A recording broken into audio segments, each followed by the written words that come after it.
Assalamualaikum warahmatullahi wabarakatuh.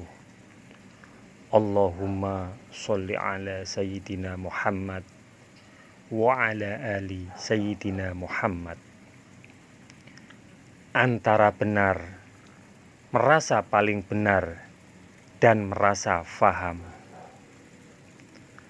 Menjadi benar itu penting, namun merasa paling benar itu tidak baik.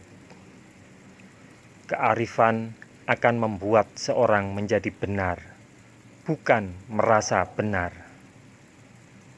Perbedaan orang benar dan orang yang merasa benar. Orang benar tidak akan berpikiran bahwa ia adalah yang paling benar. Sebaliknya, orang yang merasa benar di dalam pikirannya hanya dirinya lah yang paling benar. Orang benar bisa menyadari kesalahannya, sedangkan orang yang merasa benar merasa tidak perlu untuk mengaku salah. Orang benar setiap saat akan introspeksi diri dan bersikap rendah hati. Tetapi orang yang merasa benar merasa tidak perlu introspeksi, karena merasa sudah benar, mereka cenderung tinggi hati. Orang benar memiliki kelembutan hati. Ia dapat menerima masukan dan kritikan dari siapa saja, sekalipun itu dari anak kecil. Orang yang merasa benar, hatinya keras. Ia sulit untuk menerima nasihat dan masukan, apalagi kritikan. Orang benar akan selalu menjaga perkataan dan perilakunya, serta berucap penuh kehati-hatian. Orang yang merasa benar berpikir, berkata, dan berbuat sekehendak hatinya tanpa pertimbangan atau pedulikan perasaan orang lain. Pada akhirnya, orang benar akan dihormati, dicintai, dan disegani oleh hampir semua orang. Sedangkan orang yang merasa benar sendiri hanya akan disanjung oleh mereka yang berpikiran sempit dan yang sepemikiran dengannya, atau mereka yang hanya sekedar ingin memanfaatkan dirinya. Lantas, orang yang bagaimana kita? Mari terus memperbaiki diri untuk bisa menjadi benar, agar tidak selalu merasa benar. Untuk mengerti bahwa diri kita benar, maka modal dasarnya adalah faham ilmunya. Untuk faham ilmu, maka harus teliti, cermat, dan mengasah otak dengan keseriusan tinggi, bukan hanya terima sudah masak. Ada berapa tingkatan bagaimana yang disebut faham? Perhatikan baik-baik hal berikut. Tingkat terbawah dalam ilmu adalah faham. Ini wilayah kejernihan logika berpikir dan kerendahan hati. Ilmu tidak membutakannya, malah menjadikannya kaya. Tingkat kedua terbawah adalah kurang faham. Orang kurang faham akan terus belajar sampai dia faham. Ia akan terus bertanya untuk mendapatkan simpul pemahaman yang benar. Naik setingkat lagi adalah mereka yang salah faham. Salah faham itu biasanya karena emosi dikedepankan, sehingga ia tidak sampai sempat berpikir jernih. Dan ketika mereka akhirnya faham, mereka biasanya meminta maaf atas kesalahfahaman. Jika tidak, ia akan naik ke tingkat tertinggi dari ilmu. Nah, tingkat tertinggi dari ilmu itu ialah gagal faham. Gagal faham ini biasanya lebih karena kesombongan. Karena merasa berilmu, ia sudah tidak mau lagi menerima ilmu dari orang lain.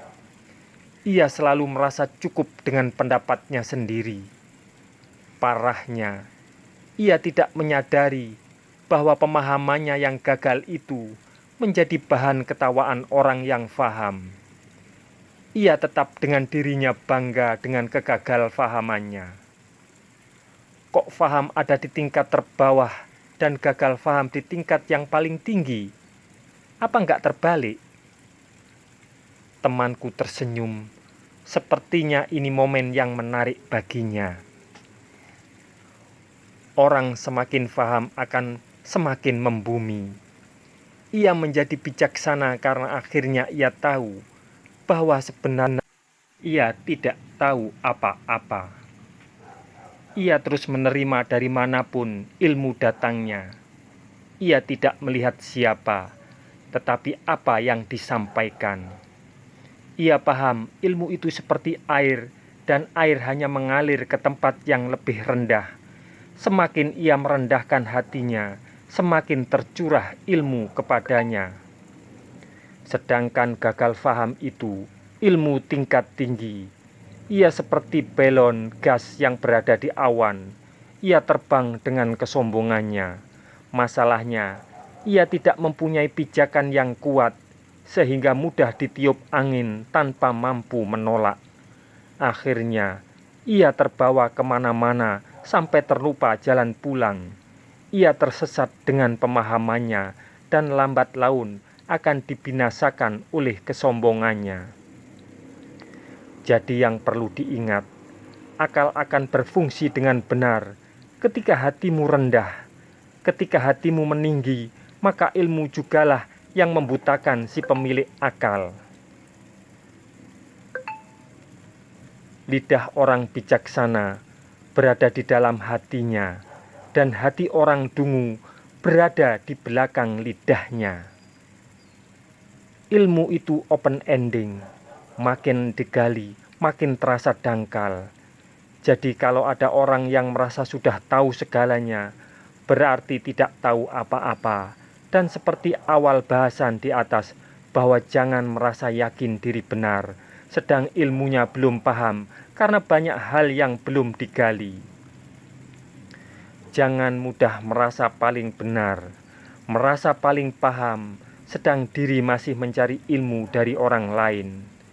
Di atas langit, masih ada langit. Jangan pernah tersirat secuil kesombongan dan riak dalam hati. Sedang masih banyak orang kita lihat seperti biasa, namun ilmunya jauh lebih tinggi dan punya pengalaman luas yang tidak pernah kita alami. Jadi, tetaplah mencermati apa yang disampaikan orang lain, karena belum tentu kita mengerti dan kita pelajari dengan teliti. Introspeksi diri lebih baik. Semoga bermanfaat untuk kita semua. Wassalamualaikum warahmatullahi wabarakatuh. Mudah-mudahan kelak kita akan mendapatkan syafaat dari Nabi besar Muhammad sallallahu alaihi wasallam. Amin. Amin. Amin ya rabbal alamin.